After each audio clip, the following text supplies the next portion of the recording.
Good morning students आज हम पढ़ेंगे सूरदास के पद।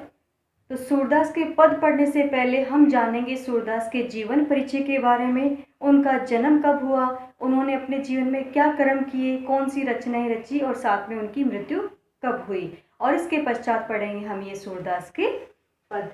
तो देखिए, सबसे पहले हम जानेंगे सूरदास जी के जीवन परिचय के बारे में। सूरदास, देखिए सूरदास सूरदास जी को महाकवि कहा जाता है। सूरदास जी को महाकवि की उपाधि से विभूषित किया गया है। और इस महाकवि का जन्म 1478 में हुआ। इस महाकवि का जन्म कब हुआ? 1478 में हुआ। और मृत्यु कब हुई? मृत्यु हुई 1583 में। तो सूरदास जी का जन्म कब हुआ? 1478 में हुआ और मृत्यु हुई 1583 में। देखिए, सूरदास जी का जन्म रुनकता क्षेत्र में हुआ। रुनकता क्षेत्र में हुआ, इसको रेणुका भी बोलते हैं। सूरदास जी का जन्म कहाँ पर हुआ? रुनकता क्षेत्र में हुआ, इसको रेणुका भी कहा जाता है। और इनकी मृत्यु 1583 में पारसोली में हुई।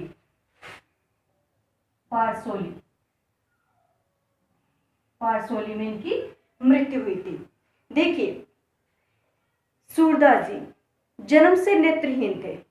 सूरदास जी जन्म से नेत्रहीन थे, लेकिन मानव मन की वृत्तियों का वर्णन जितना अच्छा सूरदास जी ने किया है, उतना किसी भी कवि ने नहीं किया। अर्थात मानव मन की वृत्तियों का चित्रण, मानव मन की वृत्तियों का निरूपण जितना अच्छा, जितना सुंदर सूरदास जी ने किया, वैसा अन्य किसी भी कवि ने नहीं किया। इसलिए इनको वात्सल्य सम्राट कहा जाता है। वात्सल्य का अर्थ होता है, वात्सल्य वो प्रेम होता है जो माता पिता अपने बच्चों को करते हैं। हुआ क्लियर? वात्सल्य वो प्रेम होता है जो माता पिता अपने बच्चों को करते हैं। तो सूरदास जी वात्सल्य का कोना कोना झांक आए थे।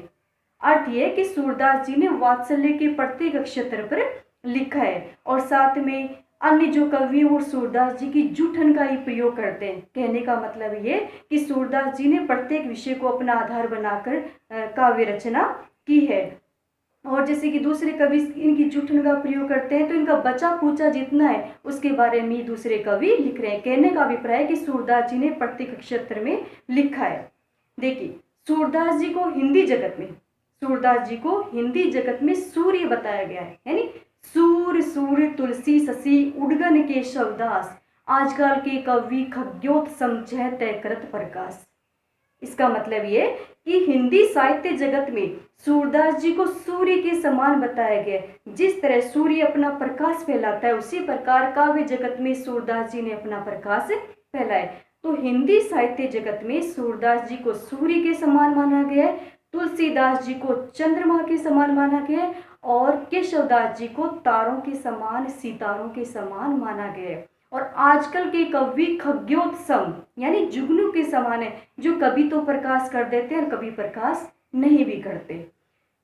साथ में सूरदास जी के काव्य में देखिए, सूरदास जी के काव्य में भक्ति, श्रृंगार और वात्सल्य, इन तीनों की त्रिवेणी बहती है। हुआ क्लियर? सूरदास जी के काव्य में भक्ति, श्रृंगार और वात्सल्य की त्रिवेणी बहती है, यानी तीन नदियां बहती हैं। सबसे ज्यादा सूरदास जी ने इन्हीं को आधार बनाकर अपनी रचनाएं रची हैं। और इनके गुरु का नाम वल्लभाचार्य जी है। इनके गुरु का नाम क्या है? वल्लभाचार्य। इनके गुरु का नाम वल्लभाचार्य है। और वल्लभाचार्य के अष्टछाप कवियों में, वल्लभाचार्य के 8 कवि प्रमुख रूप से थे। तो उन 8 कवियों में, अष्टछाप कवियों में सूरदास जी सबसे ख्याति प्राप्त कवि हैं। सर्वाधिक ख्याति प्राप्त कवि सूरदास जी हैं। और सूरदास जी ने साथ में प्रत्येक विषय पर रचनाएं रची हैं। हुआ इतना क्लियर? अब देखिए सूरदास जी के काव्य की भाषा। सूरदास जी ने अपने काव्य में ब्रज भाषा का प्रयोग किया। कौन सी भाषा का प्रयोग किया है सूरदास जी ने अपने काव्य में? ब्रज भाषा का प्रयोग किया है। हुआ क्लियर इतना? अब देखिए सूरदास जी की रचनाएं।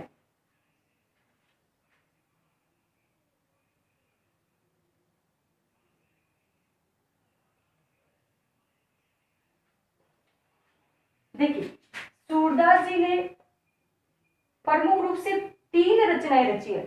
सूरदास जी ने कितनी रचनाएं रची है? 3 रचनाएं रची है। तो देखिए सबसे पहली है सुर सागर, दूसरी है साहित्य लहरी, और तीसरी है सुर सारावली। देखिए सूरदास जी ने प्रमुख रूप से ये 3 ही रचनाएं रची हैं। पहली है सुर सागर, और ये जो हमारे पद हैं सूरदास जी के पद, हमारे जो एक कोर्स में पद है वो सुर सागर से ही लिए गए हैं। हुआ इतना क्लियर? तो पहली रचना इनकी सुर सागर है, दूसरी रचना इनकी साहित्य लहरी है, और सुर सारावली इनकी तीसरी रचना है। और इनकी सबसे प्रसिद्ध रचना, इन तीनों में से सबसे प्रसिद्ध रचना, 3 में से एक तो बेस्ट होता ही है ना?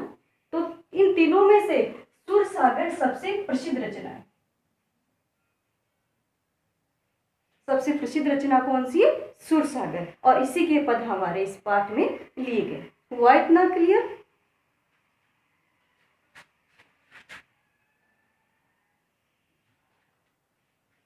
देखिए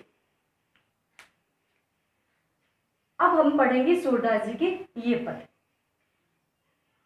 देखिए 3 लोकों के स्वामी भगवान श्री कृष्ण, 3 लोकों के स्वामी भगवान श्री कृष्ण जब गोकुल गांव को छोड़कर, ब्रज नगरी को छोड़कर, गोकुल नगरी को छोड़कर, ब्रज नगरी को छोड़कर, ग्वालों को छोड़कर, गोपियों को छोड़कर जब मथुरा नगरी में चले जाते हैं, जहां पर कंस का वध किया था, वहां पे वो चले जाते हैं। उसके पश्चात उनको पता लगता है कि जो गोपियां हैं वो मेरे विरह में व्याकुल हैं, गोपियां मुझसे अत्यधिक प्रेम करती है, इसलिए वो मेरे वियोग में व्याकुल हैं। इसलिए गोपियों को समझाने के लिए वो अपने सबसे घनिष्ठ मित्र, कृष्ण के मित्र कौन थे? उद्धव। तो श्री कृष्ण क्या करते हैं, अब उद्धव को, अपने सबसे घनिष्ठ मित्र को, सबसे अपने घनिष्ठ सखा को वो गोकुल नगरी भेजते हैं, वो ब्रज नगरी भेजते हैं, और कहते हैं गोपियां मुझसे बहुत प्रेम करती हैं, मेरे विरह में व्याकुल हैं, और मैं चाहता हूं कि हे उद्धव तुम ब्रज नगरी जाओ, गोकुल नगरी जाओ, और जो गोपियां मेरे विरह में व्याकुल है उनको समझाओ कि वो मुझे भूल जाए, सगुण को भूल जाए, निर्गुण को अपना ले।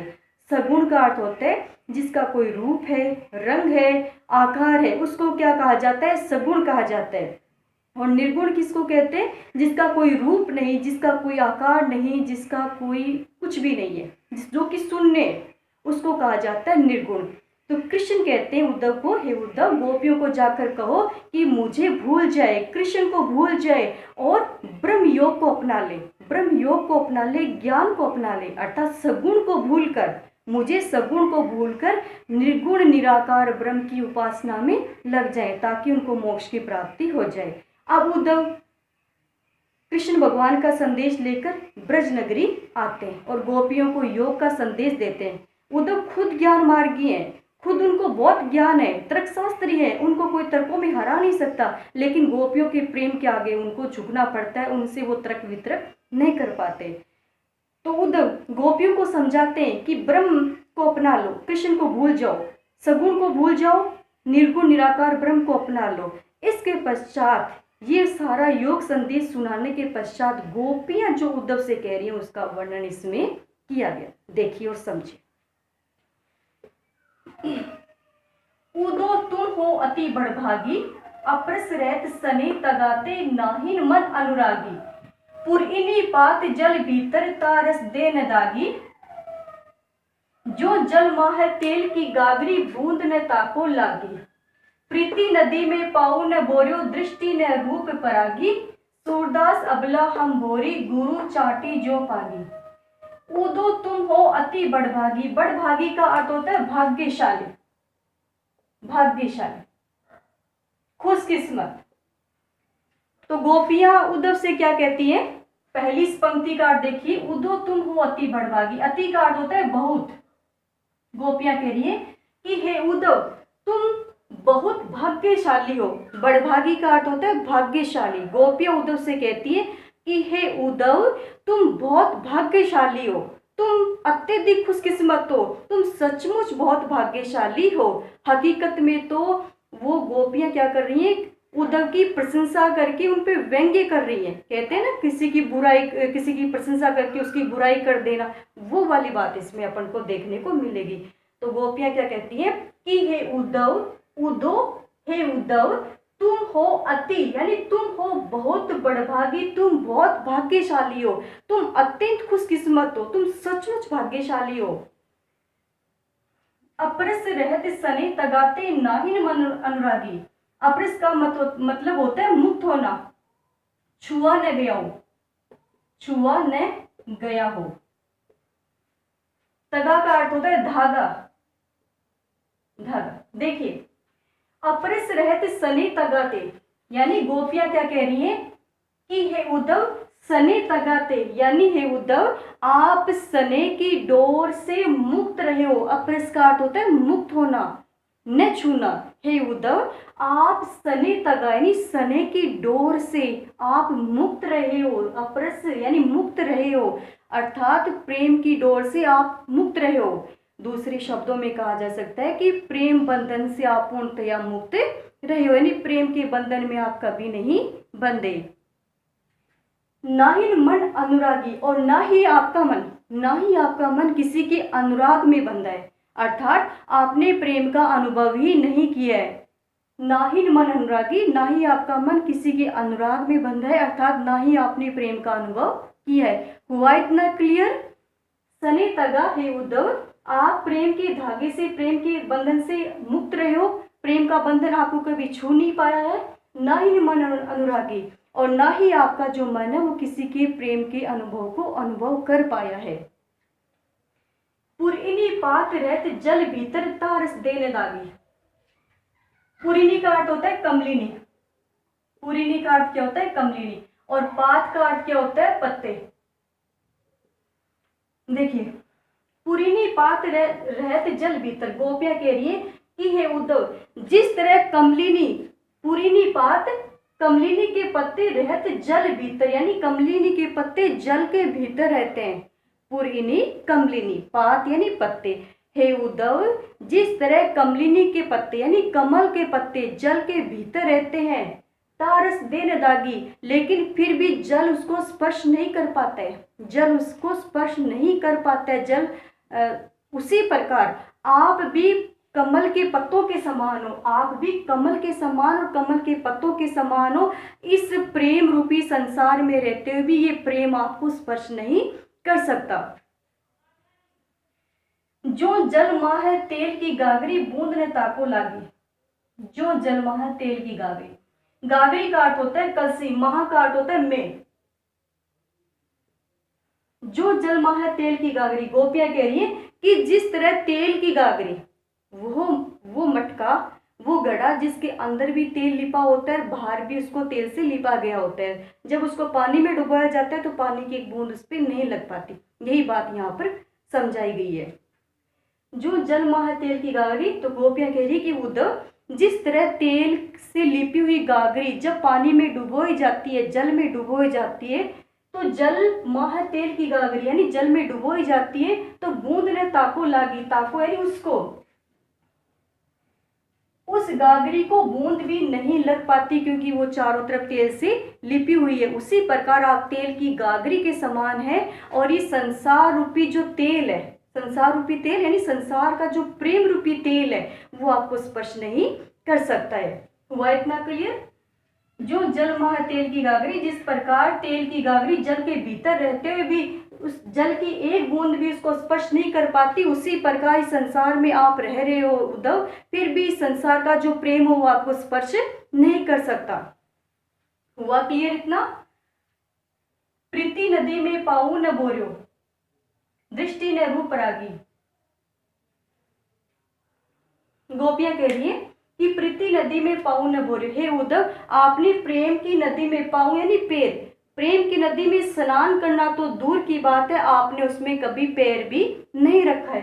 प्रीति नदी यानी प्रेम की नदी में पाऊ न बोर्यो। गोपियां कह रही है कि हे उद्धव, प्रेम की नदी में स्नान करना तो दूर की बात है, आपने कभी उसमें पैर भी नहीं रखा है। दृष्टि न रूप रागी, और आपकी दृष्टि को कभी कोई रूप बांध नहीं सका है, यानी आप कभी भी किसी के रूप में नहीं बंधे हो, यानी किसी का रूप आपको आसक्त नहीं कर सका है। दृष्टि न रूप रागी, यानी किसी का रूप आपको आसक्त नहीं कर सका है, किसी की रूप दृष्टि में आप कभी बंधे नहीं हो, अर्थात आपने किसी से प्रेम नहीं किया।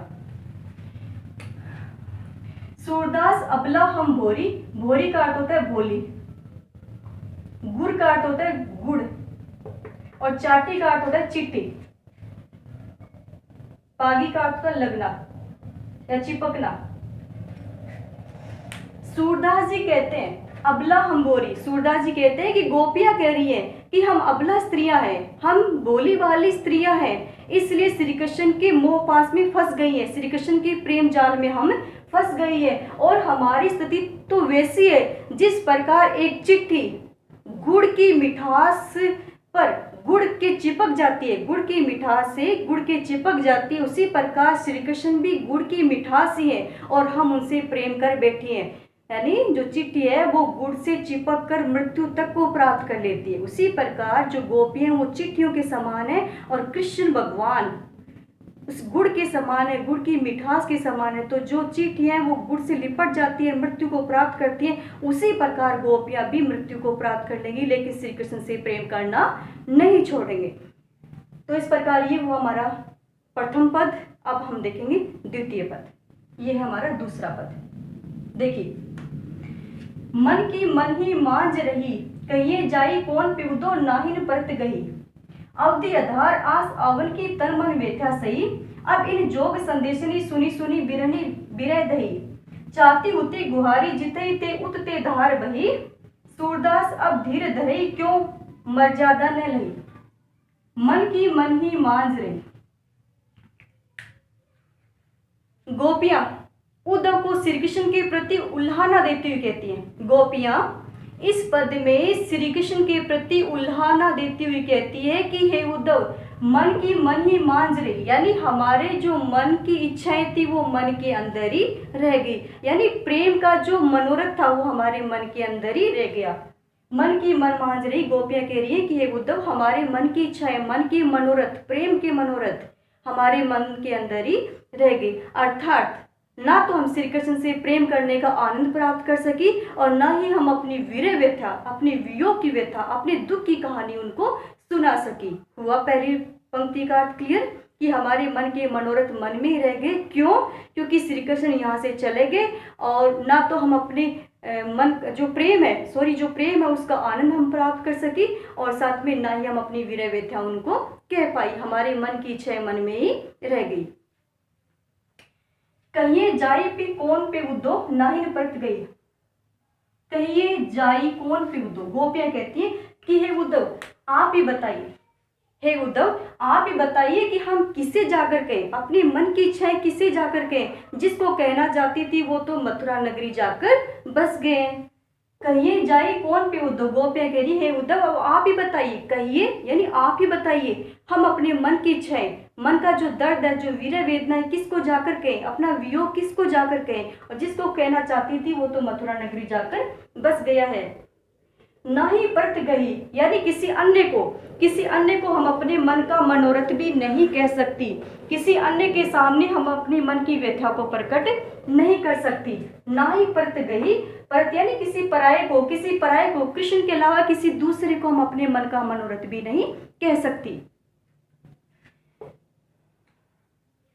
अवधि आधार आस आवन की तन मन व्यथा सही, अवधि का मतलब होता है निर्धारित समय होता है, वक्त होता है, आधार का अर्थ सहारा होता है,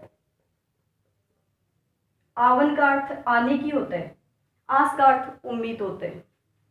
अवधि आधार आस आवन की गोपियां कह रही है कि हे उद्धव, श्री कृष्ण के आस आवन की यानी उनके आने की आस हमें थी। आस आवन की गोपियां कह रही है कि हे उद्धव, श्री कृष्ण के आने की आस हमें थी कि अवधि कि वो अपनी निर्धारित अवधि पर लौट आएंगे, जो वक्त वो हमें बता के गए कि हम मैं इस वक्त पर आ जाऊंगा गोकुल नगरी, उस वक्त पर वो लौट आएंगे। अब तक हमें ये आस थी, आपके आने से पहले हमें ये उम्मीद थी कि श्री कृष्ण अपनी अब तक हमें ये आस थी, उम्मीद थी कि श्री कृष्ण अपनी निर्धारित अवधि पर लौट आएंगे। और इसी आस को सहारा बनाकर हम जी रही थी, इसी आस को हम सहारा बनाकर जी रही थी। तन मन में था सही, और इसी आस के सहारे कि कृष्ण एक न एक दिन तो लौट कर आ जाएंगे, इसी आस के सहारे, इसी उम्मीद के सहारे हमने तन मन को व्यथित करने वाले, तन मन को दुखी करने वाले जो वियोग के दिन है, वो वियोग के दिन हमने काटे, अर्थात जो दुख के दिन है, जो विरह के दिन है, वो हमने काटे। हुआ क्लियर? अब इन जोग संदेशनी सुनी सुनी बिरहनी बिरह दई। अब इन जोग संदेशनी सुनी सुनी, गोपियां कहती है कि अब श्री कृष्ण ने ब्रह्म योग का संदेश आपके जरिए हम तक पहुंचा है। श्री कृष्ण ने ब्रह्म योग का जो संदेश आपके जरिए हम तक पहुंचाया है, उस संदेश को सुन सुनकर, उस संदेश को सुन सुनकर बिरहनी बिरह दई, दही का अर्थ होता है जलना, यानी हम तो जल रही हैं। उस विरह के उस योग के संदेश को सुनकर, उस योग ब्रह्म के संदेश को सुनकर हम विरह की अग्नि में जल रही हैं, और विरह की अग्नि में जलने के पश्चात हम विरह की योग में धधक रही हैं। चाहती हुती गुहारी, गुहारी का अर्थ होता है पुकार लगाना। गुहारी का अर्थ क्या होता है? पुकार लगाना, रक्षा की पुकार लगाना। हुती का अर्थ होता है थी। चाहती हुती गुहारी जितती उतते धार बही।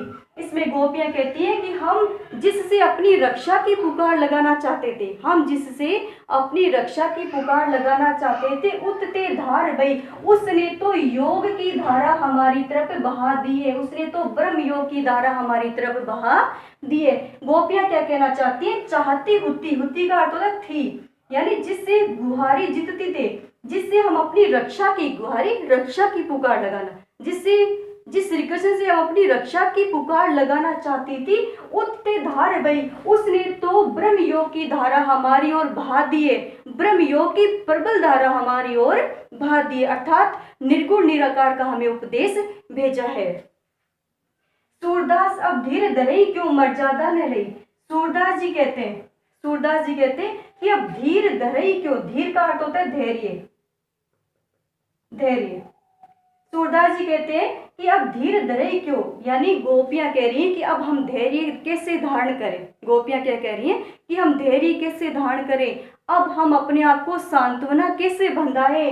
मर्यादा न लही, श्री कृष्ण ने तो मर्यादा का अर्थ होता है मर्यादा, यानी जो प्रेम की मर्यादा है उसको भी लही रखा, नहीं रखा। लही का अर्थ क्या होता है? रखा, यानी श्री कृष्ण ने तो प्रेम की मर्यादा को भी नहीं रखा। तो गोपियां क्या कहना चाहती है कि अब हम धीर धरे क्यों, यानी हम धैर्य कैसे धारण करें, हम अपने मन को सांत्वना कैसे दें, क्योंकि श्री कृष्ण ने तो प्रेम मर्यादा न लही, मर्यादा न लही, मर्यादा नहीं रखी। किसकी मर्यादा? प्रेम की मर्यादा। प्रेम की मर्यादा होती है प्रेम के बदले प्रेम मिलना, तो श्री कृष्ण ने तो प्रेम की मर्यादा को भी नहीं रखा है, अर्थात हमारे लिए निर्गुण निराकार का उपदेश भेज दिया है। तो स्टूडेंट्स, इस प्रकार थे ये हमारे 2 पद, जो अर्थ व्याख्या है वो आपकी क्लियर होगी। तो स्टूडेंट्स, बच्चों, आज के लिए इतना ही, बाकी सब नेक्स्ट क्लास में। थैंक यू बच्चों।